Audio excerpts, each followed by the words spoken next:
এই সরকার 5 মাস সময় পাবে কিনা এটা নিয়ে তো ভয় লাগছে এখন। কারণ 3 মাস যেতে না যেতেই যেই সরকারের প্রধানকে ভুয়া ভুয়া শুনে গাড়িতে গিয়ে লুকাতে হয়, সেই সরকার আর কয় মাস চলতে পারবে এই দেশে? এটা তো একটা প্রশ্ন। বাংলাদেশে হামে 500-র উপরে শিশু মারা গেছে। বাংলাদেশে তেলের জন্য কয়েকদিন আগেও হাহাকার হয়েছে, দাম বাড়ানোর সাথে সাথে লাইন উবে গেছে। অ্যাজ ইফ তারা তো, সরকার তো বলেছে তেলের মজুদ আছে। মজুদ যদি থাকে তাহলে লাইন কেন হলো সেটার যেমন জবাব নাই, আর যদি মজুদ না থেকে থাকে তাহলে দাম বাড়ানোর সাথে সাথে লাইন কোথায় চলে গেল সেটারও তেমন জবাব নাই। এই প্রশ্নগুলো তুলবার মতন, শক্তভাবে তুলবার মতন, মিউ মিউ করে না, শক্তভাবে তুলবার মতন আমি এনসিপির 2-1 ছাড়া আর কাউকে পেলাম না। আচ্ছা, 3 হলো বিদ্যুতের দাম। সরকার ক্ষমতায় আসতে না আসতেই আবার বাড়ছে বিদ্যুতের দাম।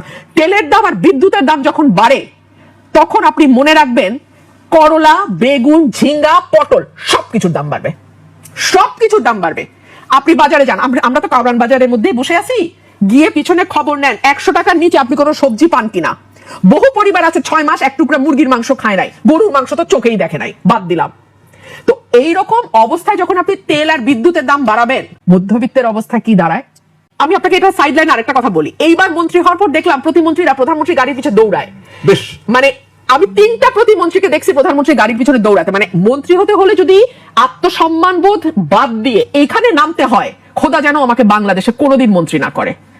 ইন্ডিপেন্ডেন্ট এমপির সম্মান অনেক বেশি, খোদা যেন আমাকে কোনোদিন মন্ত্রী না করে, যেখানে আমাকে একজন ব্যক্তির গাড়ির পিছনে, টিসিবির ট্রাকের পেছনে দৌড়ানোর মতন, অভাবী মানুষের মতন আমাকে দৌড়াতে বাধ্য করে। আমি এর চেয়ে খারাপ ভাবে আর কিছু বললাম না। প্রধানমন্ত্রী তো খুব সিরিয়াস, উনি তো রামিসার বাসায় ছুটে গেলেন, ধর্ষণের শিকার এই শিশু।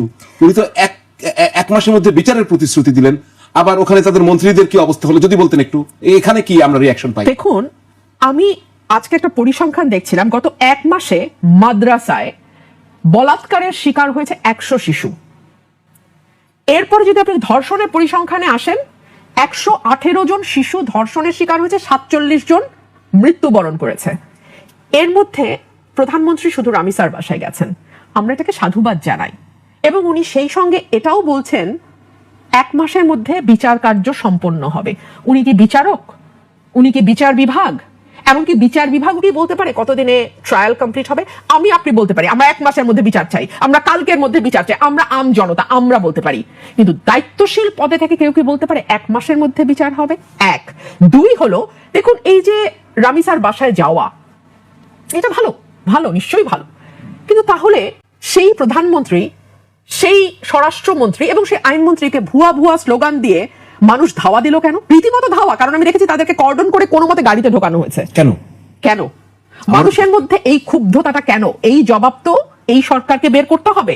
কারণ এর আগের সরকার 15 বছর 6 মাস সময় পেয়েছে, এই সরকার 5 মাস সময় পাবে কিনা এটা নিয়ে তো ভয় লাগছে এখন। কারণ 3 মাস যেতে না যেতেই যেই সরকারের প্রধানকে ভুয়া ভুয়া শুনে গাড়িতে গিয়ে লুকাতে হয়, সেই সরকার আর কয় মাস চলতে পারবে এই দেশে?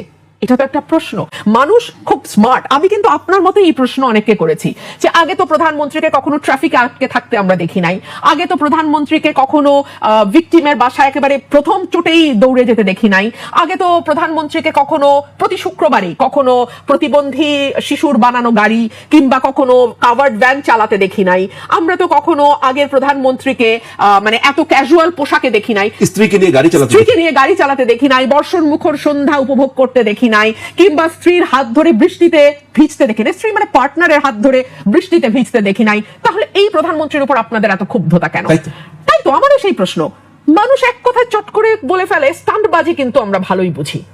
মানে এই বিষয়গুলোকে যে মানুষ স্টান্টবাজি হিসেবে দেখছে, এটা সম্ভবত প্রধানমন্ত্রীর চারপাশে থাকা চাটুকাররা বাদে বাকি বাংলাদেশ বুঝতে পারছে। সো এগুলো তো খুব ভয়ের ব্যাপার। সে কারণেই কিন্তু রাষ্ট্রের বড় বড় পদে যারা যান, বিশেষ করে আমাদের মতন দেশ, যেই দেশে অনেক নাই, যেদিকেই দেখবেন সেদিকেই নাই, খাবার নাই, মূল্যস্ফীতি, অর্থনৈতিক মন্দা, নানান রকম নাইয়ের মধ্যে আমরা বাস করি, স্বাস্থ্যসেবা নাই, শিক্ষা ভালো পরিবেশ নাই। এই নাইয়ের মধ্যে যারা প্রধান হন তাদেরকে খুব সিলেক্টিভলি, খুব মাইনিউটলি তার চারপাশের মানুষকে সিলেক্ট করতে হয়। তারা যদি চারপাশে ভুল মানুষ নিয়ে ঘোরেন, তার পরিণতি না খুব সিরিয়াস হয়। ব্যারিস্টার রুমিন, একাদশ জাতীয় সংসদে আপনার কয়জন ছিলেন? 6 জন 7 জন? হ্যাঁ, 7 জন। সেরকমই। কিন্তু এক উজ্জ্বল নক্ষত্রের মতো দেখলাম যে আপনি একাই 100। ওখানে ধরেন আওয়ামী লীগের সংসদ সদস্যরা অনেক, কিন্তু তা আমাদের চোখে পড়েনি। একজন রুমিন ফারহানা বলছেন মনে হচ্ছে যেন পুরোটাই সংসদ। তো আপনি তো এই ত্রয়োদশ জাতীয় সংসদ নির্বাচনে সেই বিএনপি আপনাকে তো নিল না, বা আপনি গেলেন না, যাই হোক সেই বিএনপিতে আপনি নাই, কিন্তু আপনি সেই সুযোগটা কি পাচ্ছেন? ওই সময় যে কথা বলার সুযোগ পেতেন, আপনাকে কথা বলতে দেওয়া হচ্ছে? আমি খুব না। বিক্ষোভ দেখতে পাচ্ছি, একটু বলেন। না, আমি যদি আগের পার্লামেন্টের সাথে এই পার্লামেন্টের তুলনা করি, আমি বলবো আগের পার্লামেন্ট অনেক বেশি লিবারেল ছিল। আগের পার্লামেন্ট অনেক বেশি কথা বলার সুযোগ দিয়েছে। এই পার্লামেন্টের মধ্যে অসহিষ্ণুতা আরো অনেক বেশি। আমি একটা উদাহরণ দিই। আমি যেদিন প্রথম শেখ হাসিনার পার্লামেন্টে বললাম এই সরকার অবৈধ, এবং আপনারা যারা 300 আসনে বসেছেন আপনারা বুকে হাত দিয়ে বলেন যে আপনারা জনগণের ভোটে নির্বাচিত হয়েছে, তখন ভীষণ চেঁচামেচি হয়েছে পার্লামেন্টে, খুব জোরে জোরে চেঁচামেচি হয়েছে, কিন্তু কোনো অশালীন অঙ্গভঙ্গি হয় নাই। এই পার্লামেন্টে তারেক সাহেব উপস্থিত থাকা অবস্থায় ওনারই এক রো পেছনে বসা, আমি নাম বলবো না, যিনি তার নানান অপকর্মের জন্য সময়ে সময় বিখ্যাত হয়েছেন, যার অশালীন টেলিফোন রেকর্ড হাসিনার আমলে ফাঁস হয়েছে, সেই লোক, আমি ভদ্রলোক বলবো না, এমন বিচ্ছিরি অঙ্গভঙ্গি করেছেন যে জামাতের আমিরকে দাঁড়িয়ে সেটা প্রতিবাদ করতে হয়েছে। সো আমি মনে করি যে এই পার্লামেন্টের অসহিষ্ণুতা আগের চেয়ে বেশি। এই পার্লামেন্ট খুব মজা। হাসিনা হয়েছিল 15 বছরে, আওয়ামী লীগ অ্যারোগেন্ট হয়েছিল 15 বছরে। তারপরেও আমি আওয়ামী লীগের লোকদের সঙ্গে তো টকশোতে বসতাম, মন্ত্রী এমপিদের সাথেও বসতাম। আমি এখনকার এমপিদের, দুদিন আগে আমি একটা ক্লিপ দেখছিলাম যেখানে একজন এমপি মঞ্জুরুল আলম পান্না ভাইকে খুব বাজেভাবে ইয়ে করে উনি উঠে গেছেন। তো আমরা তো অনেক ভয়াবহ কথা টকশোতে বলেছি। আমি তো আওয়ামী লীগের কোনো এমপিকে এত অ্যারোগেন্ট দেখি নাই, একজন দুইজন ছাড়া। আমি বিএনপির মধ্যে অ্যারোগেন্স আরো অনেক বেশি দেখি। আমরা একটু দেখি আপনার কথা, ওই ক্লিপটা একটু দেখতে পারবো? যে আপনি কিন্তু কয়েকদিন আগে একটা সেমিনারে বলছেন যে আমরা দীর্ঘদিন দলীয় শাসন দেখেছি, এখনো তার ধারাবাহিকতা চলছে। একটু যদি এই ক্লিপটা দেখি তাহলে আলোচনা শুরু করতে পারি। নো, এটা না, আপনি টু দি পয়েন্ট ক্লিপ দেখান। আমরা এটা না, আমরা দীর্ঘদিন ধরে একদলীয় শাসন দেখেছি, এখনো তার ধারাবাহিকতা চলছে। আমরা আলোচনা করি এর ভিতরে ক্লিপটা আসলে ওইছে যে একটু দেখি। একটু দীর্ঘদিন একদলীয় শাসন দেখেছি, এখনো তার ধারাবাহিকতা চলছে। তখন বিএনপি জামাতকে খেলার মাঠের বাইরে রেখে একরকম ভাবে সংসদকে সাজানো হয়েছে, এখন আওয়ামী লীগ এবং বাম দলগুলোকে বাইরে রেখে আরেকভাবে সংসদকে চালানো হচ্ছে। আর না দেখালাম, আপনার আরো বক্তব্য আছে। কেন এরকম মনে করেছেন? মানে এই একদলীয় ব্যবস্থায় চলে গেছে। নাম্বার ওয়ান, আপনি দেখছেন একদলীয় ধারাবাহিকতা। আওয়ামী লীগের প্রসঙ্গ আবার আমাদের চলে আসবে। আওয়ামী লীগকে কিভাবে বাইরে রাখার কি ভিতরে রাখার কোনো সুযোগ ছিল কিনা সেটাও আমি জানতে চাই। এই একদলীয় ধারাবাহিকতাটা যদি আমরা বুঝতে চাইতাম আপনার কাছে। আপনি যদি 14, 18, 24-এর 3টা নির্বাচন দেখেন, একটা একদলীয় নির্বাচন, একটা মধ্যরাতের নির্বাচন, একটা জামি নির্বাচন। এর মধ্যে বিএনপি যেটাতে অংশ নিয়েছিল সেটাতেও বিএনপি মাত্র 6টি আসন পেয়েছে। সো এই নির্বাচনটি যে কোনো নির্বাচনই হয় নাই, এটা আওয়ামী লীগও জানে, আমরা সবাই কম বেশি জানি। সো ওই সংসদে যখন আমি গেলাম 18 সালে, আমার কাছে মনে হলো যে এটা তো আওয়ামী লীগ +1, মানে আওয়ামী লীগ আর জাতীয় পার্টিকে আমার আলাদা দল মনে হয় নাই, মানে আওয়ামী লীগ +1 একটা, আওয়ামী লীগ +1, এটা জাতীয় পার্টিতে একটা আলাদা দল, আলাদা সবাই entity। জানে। আমি পরবর্তী ব্যাপারে জানতে চাচ্ছি। ওটার ধারাবাহিকতার পরে যখন আমরা 26-এর ইলেকশন হলো, জি। এখানেও আপনি লক্ষ্য করে দেখবেন বিএনপি +1, মানে আপনি ধরুন 300 জনের একটা সংসদ, ট্রেড এগ্রিমেন্ট নিয়ে আলোচনার জন্য আমি একজন সদস্যকে পাই না, তাহলে এই সংসদটাকে আপনি একদলীয় বলবেন না তো কি বলবেন? 1, 2 হলো বাংলাদেশে হামে 500-র উপরে শিশু মারা গেছে। বাংলাদেশে তেলের জন্য কয়েকদিন আগেও হাহাকার হয়েছে, দাম বাড়ানোর সাথে সাথে লাইন উবে গেছে, অ্যাজ ইফ তারা তো, সরকার তো বলেছে তেলের মজুদ আছে।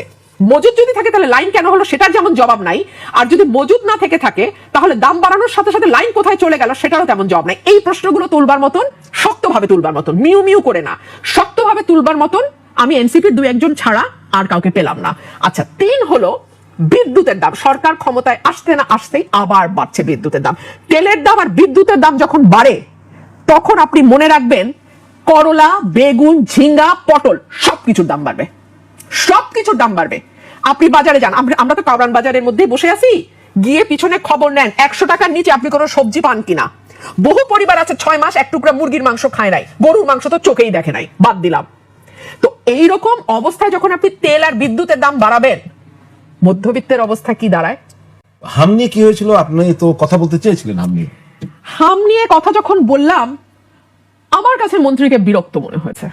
এই মন্ত্রী মহোদয় সজ্জন ব্যক্তি, মন্ত্রী হওয়ার আগে ওনার সঙ্গে আমার হামেশাই কথাবার্তা হতো।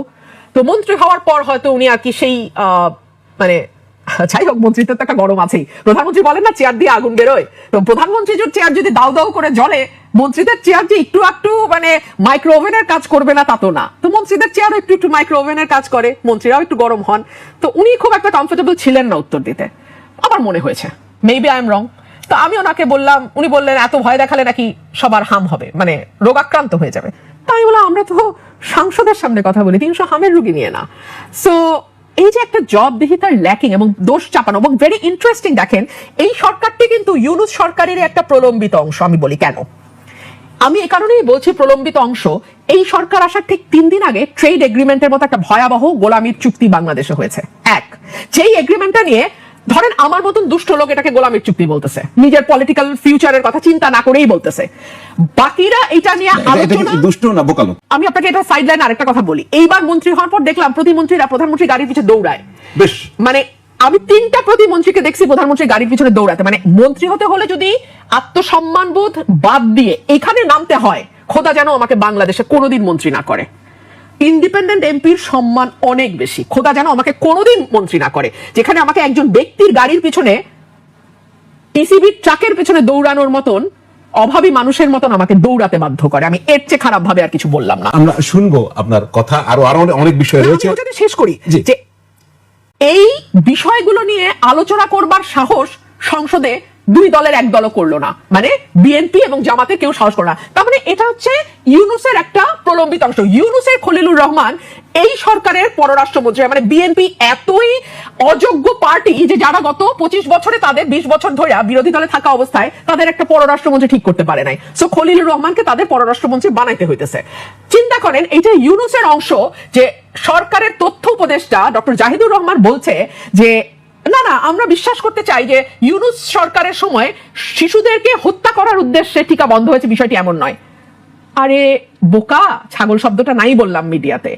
কেউ তো হত্যার উদ্দেশ্যে করে না, কিন্তু যখন তার গাফিলতি এমন পর্যায়ে যায়, যেটাকে বলা হয় রেকলেসনেস আইনের ভাষায়, যে এমন পর্যায়ে রেকলেসনেস যে যেটা অবধারিতভাবে মৃত্যু নিয়ে আসবে অন্য মানুষের, এবং সেটা তোমার না বোঝাটা বা সেইটাকে পাত্তা না দেওয়াটা তোমার এমন রেকলেসনেস যেটার জন্য তুমি হোমিসাইডের অপরাধী হতে পারো। জি, আমি বিরতিতে যেতে চেয়েছিলাম যে আরেকটা প্রশ্ন না করে আর যেতে বলেন। পারছি না। তো অযোগ্য দলটি সম্পর্কে যখন বিএনপিতে ছিলেন তখন টের পান না, তখন পাই নাই কেন? তখন তো তারা ছিল মজলুম, তাদের গুম করে, তাদেরকে গিয়ে বিচার বহির্ভূত ভাবে হত্যা করে, তাদের নামে হাজার হাজার মামলা হয়, তারা বছরের পর বছর জেলে থাকে, বাপমার জানাজায় আসার আগে হাতে হ্যান্ডকাফ পরায় আসে, এগুলো তো সত্য। সো তখন যদি আমি এই বিষয়গুলোতে কথা না বলতাম, তাহলে আজকে তো আমি এই সত্য উচ্চারণ করতে পারতাম না। তখনও আমি সত্য উচ্চারণ করেছি, গেছে বিএনপির পক্ষে, আজকেও আমি সত্য উচ্চারণ করছি, গেছে বিএনপির বিপক্ষে। আমি কি করব বলেন? রুমিন ফারহান এটা করবেই, আমি করবই, কোনো ভয় নাই। আমার বাবাকে আমি এইটাই দেখেছি। আমি জীবনে আমি যখন রাজনীতিতে এসেছি, আমি সচেতন ভাবে সিদ্ধান্ত নিয়েছিলাম আমি আমার বাবা হব না, আমি কোনোভাবেই আমার বাবার মতো হব না। কিন্তু আমি যত দিন যাচ্ছে, আমি যতই মানে আমার বয়স যত বাড়ছে, আমি যত ধীরে ধীরে আমার জীবনের শেষ দিকে যাচ্ছি, আমি দেখতে পাচ্ছি আমি আসলে আমার বাবাই। এবং নির্বাচনে যখন দাঁড়িয়েছেন তখন এটা আরো স্পষ্ট হয়েছে। মানে আমি আসলেই অলি আহাদ সাহেব, আমার এখান থেকে আমার মুক্তি নাই। শুনবো আপনার কথা।